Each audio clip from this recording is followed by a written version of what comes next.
Sometimes a parent will say that my child waits till I raise my voice before he starts taking action.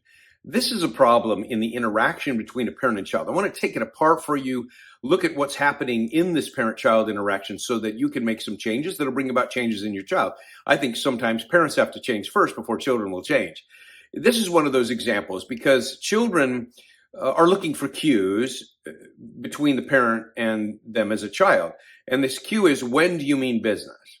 And many parents demonstrate they mean business by raising their voice. And so yelling at a child communicates to this child, you better start doing something because something's going to happen to you. And so that raised voice is the cue.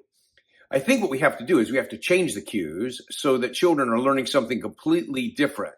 We want them to respond to different cues. And I suggest that parents use word cues that make it clear that this is not just an idea or suggestion that I'm telling you. This is one of those times when I mean business. So we do this in two ways. One is by giving cues, and the other is by tightening the action point. So by giving cues, what that means is we're going to use word cues. I would suggest you start with the child's name, end with the word now, and say you need to somewhere in the middle. So Billy, you need to take those shoes and put them in the bedroom now. This communicates to Billy that this is one of those things that's not just a suggestion or an idea. I think that parents sometimes suggest things to children. Now, that's not wrong. I think it's not wrong to give ideas to your kids. But kids must know the difference between the idea and the suggestion and an instruction that you're meaning business about.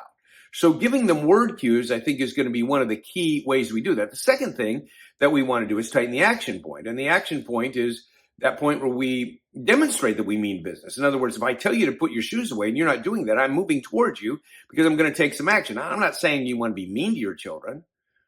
And you don't always have to bring a consequence. But the point is, I'm serious about this. That's why I'm moving towards you. This close proximity increases the felt value level of the instruction that I've just given to you.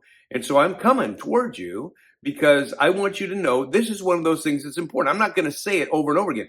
The parent who says the same thing over and over again or calls the child's name over and over again is just teaching the child that they can wait until whatever cue it's going to be, a raised voice or whatever.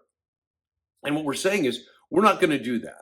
And you might have to meet with your child and say, okay, look, I realize I've probably taught you some things that aren't the best. And so sometimes I'll say something over and over again. And I think you don't know when I mean business. So I'm going to change to some word cues and then I'm going to take some action right away. I just want you to know that so I don't have to yell it because I know you don't like the yelling that I do. I don't like it when I'm yelling at you. I don't like myself when I'm yelling at you. So I want to make some changes here. I think when we think about this idea, then it makes sense what James chapter 5, verse 12 says, above all, my brothers and sisters, do not swear, not by heaven or by earth or by anything else. All you need to say is a simple yes or no. Now, what Jesus is talking about when he quotes this in his writing in the Gospels, or James is saying here, is this, that we don't want to add swearing to show that we mean something. But I think we can take the same principle now and apply that to our words when we're giving kids an assignment of something we expect them to do now. And so what we're going to do is just use a yes or a no. We're just going to say, this is what my words are important. That's the point that is being made in this passage. My words are important. I'm going to use those words and I want to give these word cues to you so you know that this is one of those things I mean business about. So you want to help your children. I think it's a loving thing to do, to give kids clear word cues when you're giving instructions. And that shows them this is important. This is what you need to do.